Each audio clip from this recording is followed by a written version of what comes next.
दोस्तों इस वीडियो में हम जो चैप्टर करने वाले हैं उसका नाम है इकोसिस्टम। आप चाहो तो इस वीडियो को लाइक भी कर सकते हो। तो बिना किसी टाइम वेस्ट के स्टार्ट करते हैं। सबसे पहले हमें देखना पड़ेगा इकोसिस्टम होता क्या है। तो इकोसिस्टम नेचर की फंक्शनल यूनिट होती है। और क्या है, इकोसिस्टम ऐसी जगह का नाम है जहां पे लिविंग ऑर्गेनिज्म अपनी सराउंडिंग एनवायरनमेंट के साथ क्या है, इंटरेक्ट करते हैं। अब इकोसिस्टम दोस्तों टेरेस्ट्रियल यानी जमीन पर भी हो सकता है, एक्वाटिक यानी पानी पर भी हो सकता है। जमीन पर जैसे कि फॉरेस्ट हो गया, डेजर्ट हो गया, ग्रासलैंड हो गया। और एक्वाटिक यानी पानी पर क्या होगा आपको पता ही है, पौंड यानी तालाब, लेक यानी झील हो गई, रिवर यानी नदियां, वेटलैंड यानी है ना, वेट मतलब गीला, आपको पता ही है।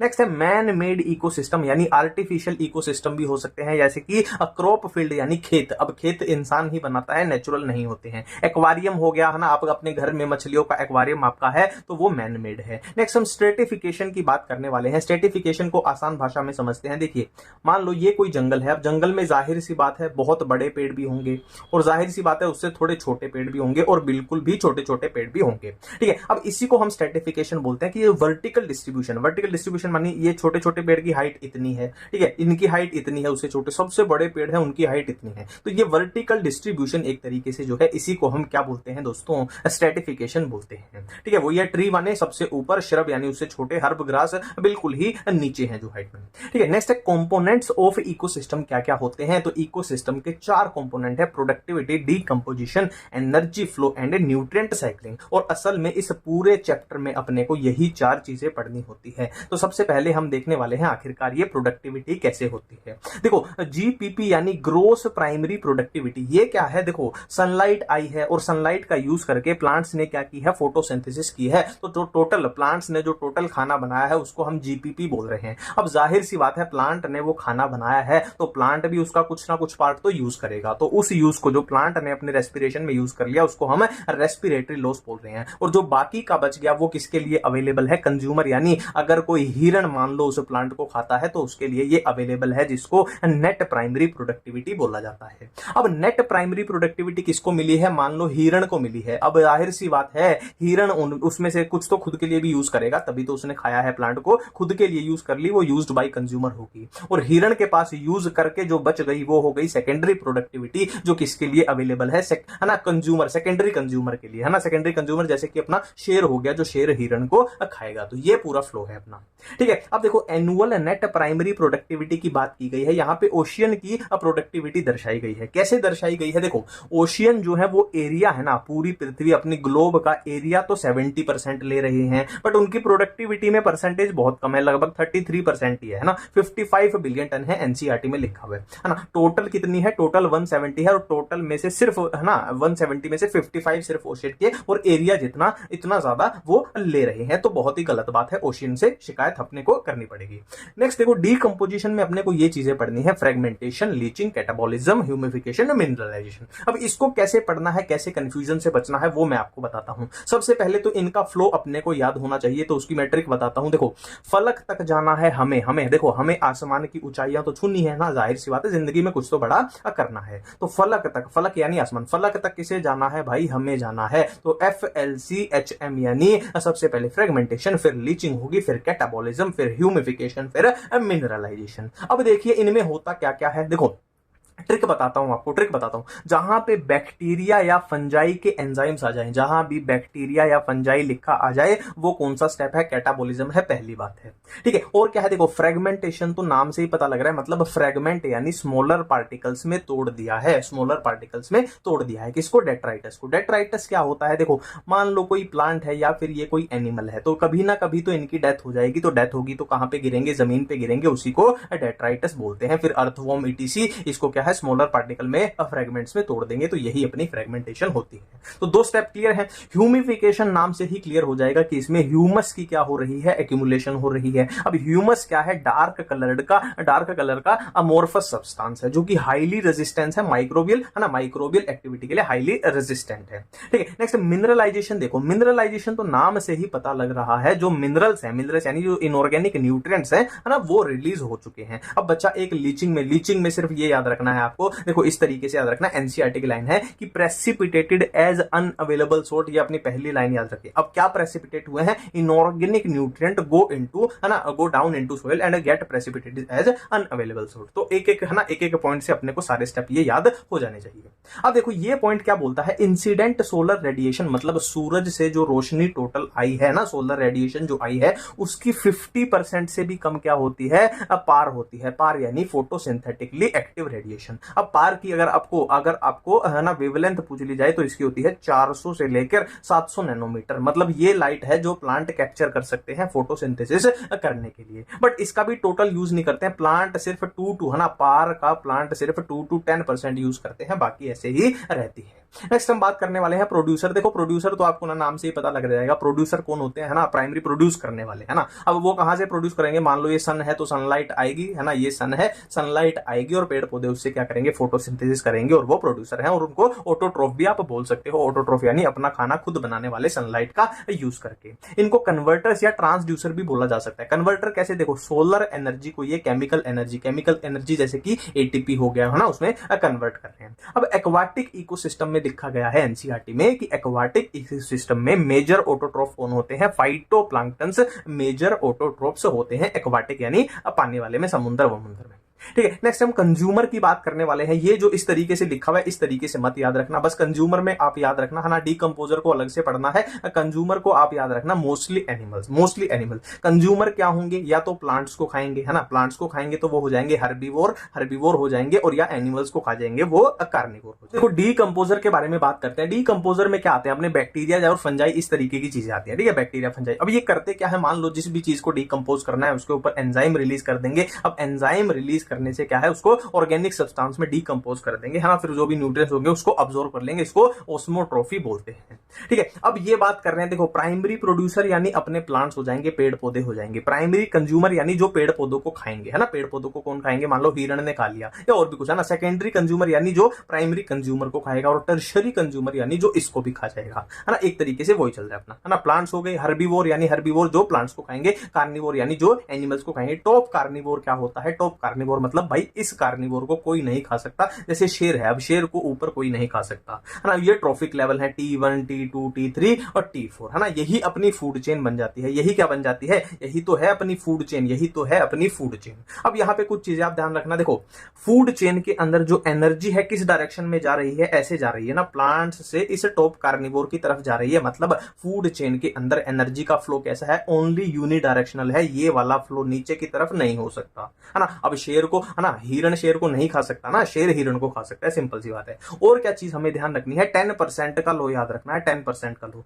वो लो क्या बोलता है, मान लो इसके पास एनर्जी थी 1000 जूल थी, तो इसकी 10% ही आगे पहुंचेगी। 10% निकाल दोगे तो कितनी हो जाएगी, 10%, है ना, इसकी 10% कर दो, गुना 10/100 और ये कट जाएगा, इसके पास सिर्फ 100 पहुंचेगी। तो इसकी 10% आगे पहुंचेगी 10 पहुंचेगी, इसकी 10% आगे पहुंचेगी सिर्फ 1 पहुंचेगी, है ना, इस तरीके से पहुंचेगी। तो यही बातें यहाँ पे लिखी गई हैं दोस्तों कि फूड चेन के अंदर एनर्जी का फ्लो यूनिडायरेक्शनल होता है, और जितनी छोटी फूड चेन होगी उतनी ज्यादा एनर्जी होगी। जाहिर सी बात है, देखो अगर ये फूड चेन मान लो इतनी सी होती, सिर्फ दो ट्रॉफिक लेवल होते तो एनर्जी कितनी होती, 100 जूल, बट ये 4 ट्रॉफिक लेवल पे है तो 1 जूल होगी। तो जितनी छोटी फूड चेन होगी उतनी क्या है, एनर्जी ज्यादा होगी। 10% का लो हम देख चुके हैं। और डीकंपोजर यानी बैक्टीरिया फंजाई को फूड चेन में इंक्लूड नहीं किया जाता, क्योंकि उनका भाई साहब नंबर ही इतना ज्यादा होता है ना, उनका कोई हिसाब ही नहीं बनेगा अपना, है ना। नेक्स्ट हम फूड वेब की बात करने वाले हैं। देखो ये हमने देखी, ये क्या थी, फूड चेन थी, ये फूड चेन थी। अब यहाँ पे फूड वेब क्या होती है, वेब का मतलब क्या होता है, जाल।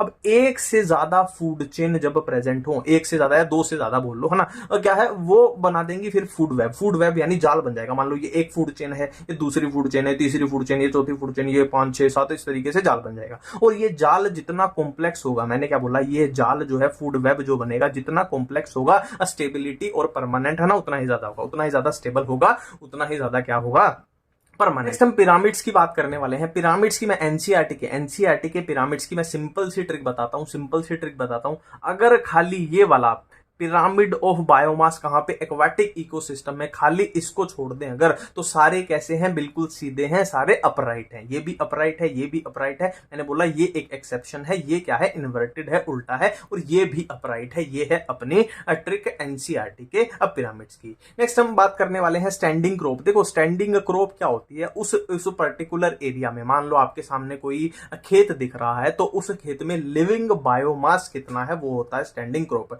और स्टैंडिंग स्टेट क्या होती है कि वहां पे इनऑर्गेनिक न्यूट्रिएंट कितने हैं, जैसे कि कार्बन हो गया, नाइट्रोजन हो गया, फास्फोरस, कैल्शियम हो गया।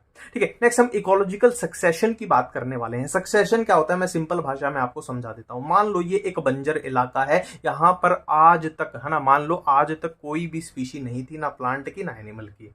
ठीक है, अब बंजर इलाका है, मान लो यहां पे ये पहली स्पीशी आ गई, पहली स्पीशी आ गई। ठीक है, अब इससे मॉडिफाई होके इवोल्यूशन होके मान लो 50 साल में ये बन गई, इससे मॉडिफाई होके ये बन गई, इससे मॉडिफाई होके ये बन गई, इससे मॉडिफाई होके ये बन गई। अब फाइनल ये जो मैक्सिमम मॉडिफिकेशन है ये अब स्टेबल हो गई, ये स्टेबल हो गई, और इस काम में कितने साल लग गए, मान लो 100 साल लग गए। तो यही अपना क्या होता है, सक्सेशन होता है कि बिल्कुल बंजर इलाके पे ऐसे ऐसे हो रहा है और फाइनली ये क्या है, स्टेबल हो चुकी है। अब यहां पे देखो ये स्पीशी जो है वो पहली बार आई थी तो ये हो जाएगी पाइनर स्पीशी। पाइनर का मतलब ही होता है पहली बार आना, और ये है आखिरी में आई है। आखिरी को क्या बोलते हैं हम, क्लाइमेक्स बोलते हैं। मूवी का क्लाइमेक्स क्या होता है, आखिरी सीन। तो ये क्लाइमेक्स कम्युनिटी हो जाएगी, ये पाइनर कम्युनिटी हो जाएगी। अब एक और बात यहीं पे बता देता हूं मैं आपको, ये तो मैंने बोला बंजर इलाके पे, ये मैंने बोला आपको कंडीशन बताई कहां पे, बंजर इलाके पे बताई। बट अगर ऐसा हो मान लो यहाँ पे हरा भरा तो नहीं, लाल भरा जंगल था। ठीक है, लाल भरा जंगल था और यहाँ पे लगा दी किसी ने आग लगा दी, यहाँ पे किसी ने आग लगा दी और ये ऐसे तबाह हो गया, ये ऐसे तबाह हो गया। मतलब यहाँ पे पहले जंगल था और अब तबाह हो चुका है। अब ये दोबारा से जंगल बनने में जो टाइम लगेगा वो भी एक तरीके का सक्सेशन है। ठीक है, अब यहाँ पे दो तरीके की चीजें देखी। एक तो बिल्कुल ही बंजर पे आए है ना सक्सेशन वो हो जाएगा प्राइमरी सक्सेशन, मतलब यहाँ पहले कुछ भी नहीं था। और एक मैंने अभी आपको बताया कि जंगल था उसमें आग लगा दी, फिर वो तबाह हुआ, फिर दोबारा स्पीशी आई, फिर क्या है दोबारा स्पीशी आई। ये क्या हो जाएगा, सेकेंडरी सक्सेशन हो जाएगा। मतलब यहाँ पहले कुछ ना कुछ था। तो जाहिर सी बात है आपसे कोई पूछ ले कि प्राइमरी तेज होगा या सेकेंडरी तेज होगा, तो जाहिर सी बात है सेकेंडरी तेज होगा, क्योंकि यहाँ पे एटलीस्ट पहले कुछ तो था, प्राइमरी में तो बिल्कुल ही बंजर था। तो यही सारी बातें यहाँ पे लिखी हुई है, वही है पाइनर स्पीशी, क्लाइमेक्स कम्युनिटी है ना, क्या है वो है ना, ये पॉइंट मैं अभी बताऊंगा। ये प्राइमरी वाला मैं आपको बता चुका हूँ, सेकेंडरी वाला मैं बता चुका हूँ ना, पहली बार आया, और सेकेंडरी मतलब ना पहले वहां पे कुछ था। ये पॉइंट क्या बोलता है, देखो वो बोल रहे हैं हाइड्राक सक्सेशन मतलब पानी वाली जगह पे, ज्यादा पानी वाली कंडीशन है, वेट एरिया है। जीराक मतलब ड्राई एरिया है ना। वो क्या बोल रहे हैं, चाहे आप ज्यादा पानी वाली कंडीशन से शुरू करो, चाहे आप कम वाली है ना, कम पानी वाली कंडीशन से शुरू करो, अल्टीमेटली पहुंचना कहां पे है, मीडियम वाटर कंडीशन पे, मीडियम वाटर कंडीशन पे है ना। ये हम पॉइंट कर ही चुके हैं। नेक्स्ट ये एनसीईआरटी में दिया हुआ है, फाइटोप्लैंक्टन के बाद सबमर्ज्ड, फिर सबमर्ज्ड फ्री फ्लोटिंग, फिर रीड स्वैम्प, फिर मार्श मीडो, फिर स्क्रब सीड, फिर है फॉरेस्ट। ये एनसीईआरटी में दिया हुआ है। इसको याद करने की मैं ट्रिक भी बताता हूं। देखो मैं एसएसटी एक सब्जेक्ट होता था ना, एसएसटी है ना, अपना 5वीं 6ठी 7वीं में एसएसटी होता था, तो मैं उसमें कमजोर था। तो मेरा दोस्त मुझे प्रेफर करता है कि भाई एसएसटी ज्यादा पढ़ा कर, तो वो प्रेफर करता है कि एसएसटी ज्यादा पढ़ा कर।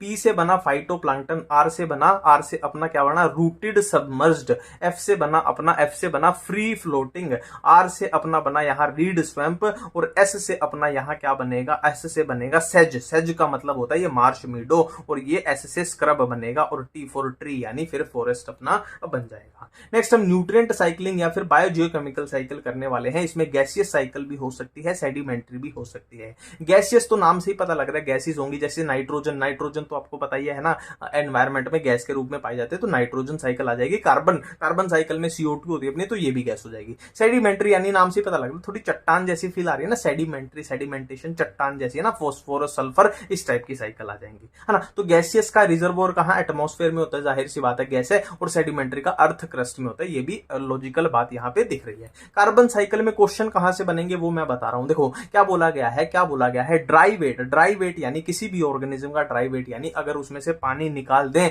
तो उसका क्या है 49% क्या होता है, उसकी बॉडी का कार्बन ही होता है, और 71% जो कार्बन है वो ओशियन में डिसॉल्व है। ये एक पॉइंट हो गया। एटमॉस्फेयर में सिर्फ 1% कार्बन होता है, बाकी इसमें से क्वेश्चन बनने लायक एक भी बात नहीं लिखी, थ्योरेटिकल वही है ना 7वीं 8वीं का ज्ञान लिखा हुआ है। नेक्स्ट हम फॉस्फोरस साइकिल में बात करें तो फॉस्फोरस में कुछ खास बात नहीं लिखी, वही लिखी हुई है कि फॉस्फोरस का काम क्या होता है, हड्डियों में, दांतों में, है ना, सेल्स में, वही बातें। और क्या है, सेलुलर एनर्जी यानी एटीपी में, है ना, और बायोलॉजिकल मेम्ब्रेन में तो होता ही है फॉस्फोलिपिड, तो वहां तो फॉस्फोरस होता ही है। तो वही बातें यहाँ थ्योरेटिकल सी बातें लिखी हुई है, ऐसा कुछ खास क्वेश्चन बनने वाले है ना, बात नजर नहीं आ रही। ये फॉस्फोरस साइकिल है भाई, वही साइकिल में हमेशा वही होता है, घुमा फिरा के आपने को वही चीज मिलेगी। देखो रॉक मिनरल के पास क्या था, फॉस्फोरस था। अब वो कहां पहुंच गया, सोयल सॉल्यूशन के पास। अब सोयल सॉल्यूशन यानी मिट्टी में पहुंच चुका है, तो मिट्टी से फॉस्फोरस कौन लेगा, प्रोड्यूसर यानी अब प्लांट उठा लेंगे। अब प्लांट को कौन खा सकता है, कंज्यूमर यानी कोई एनिमल खा सकता है। और इस प्लांट की जब उम्र पूरी हो जाएगी तो ये एक दिन डेथ हो जाएगी, तो ये डेट्राइटस बन जाएगा।